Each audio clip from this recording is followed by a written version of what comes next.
Informasi tentang virus corona yang begitu berlimpah bisa jadi malah membingungkan. Maka dari itu, kita memerlukan protokol kesehatan yang alurnya jelas, sederhana, dan mudah dipahami.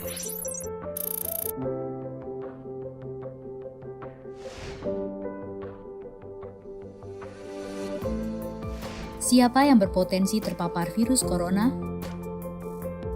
Orang yang memiliki riwayat perjalanan 14 hari yang lalu ke negara dengan transmisi lokal COVID-19 atau merasa pernah kontak dengan pasien terkonfirmasi positif COVID-19. Apa yang perlu dilakukan jika memenuhi dua kondisi tersebut? Bila Anda merasa sehat, maka dianjurkan untuk melakukan karantina diri di rumah selama 14 hari sambil memonitor kondisi tubuh. Bila Anda merasa tidak sehat atau timbul gejala, segera lapor ke petugas kesehatan atau hubungi Hotline Center Corona untuk mendapatkan rujukan pemeriksaan ke fasilitas layanan kesehatan. Gejala apa yang perlu diperhatikan?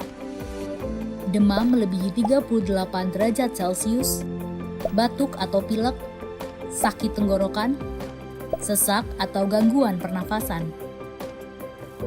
Apakah perlu langsung datang ke layanan kesehatan?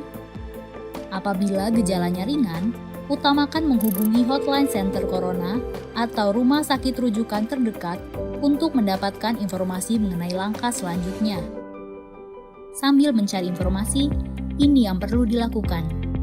Tetap hindari keluar dari rumah, istirahat yang cukup, banyak minum air putih dan makan makanan bergizi, mempraktekkan kebiasaan bersih seperti cuci tangan, dan membersihkan area-area yang tersentuh permukaan tangan. Gunakan masker agar percikan dari batuk atau bersin tidak mengenai orang lain, bahkan di dalam rumah sekalipun. Kapan harus mencari bantuan medis tambahan?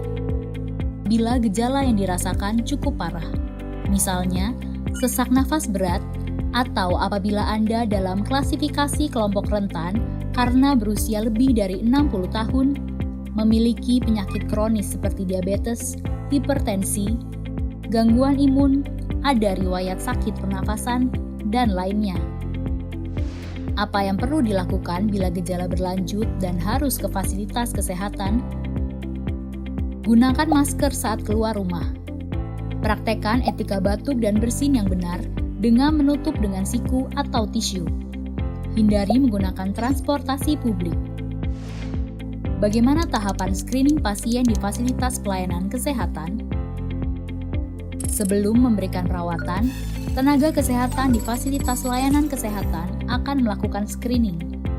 Jika tidak memenuhi kriteria pasien dalam pengawasan atau PDP COVID-19, maka akan dirawat inap atau rawat jalan, tergantung diagnosa dan keputusan dokter.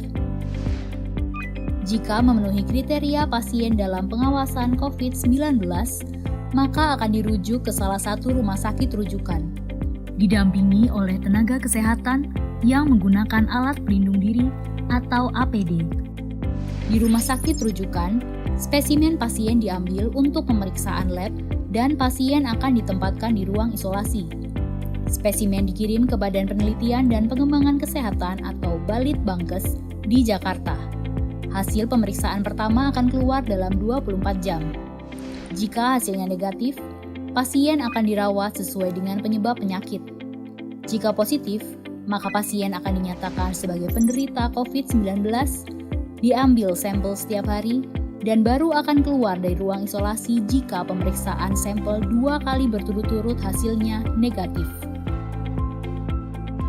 Itulah informasi dan protokol kesehatan untuk masalah COVID-19 yang perlu diikuti oleh masyarakat. Sakit akibat virus corona dapat disembuhkan. Namun begitu, lebih baik mencegah dan tidak menularkan kepada mereka yang lebih rentan.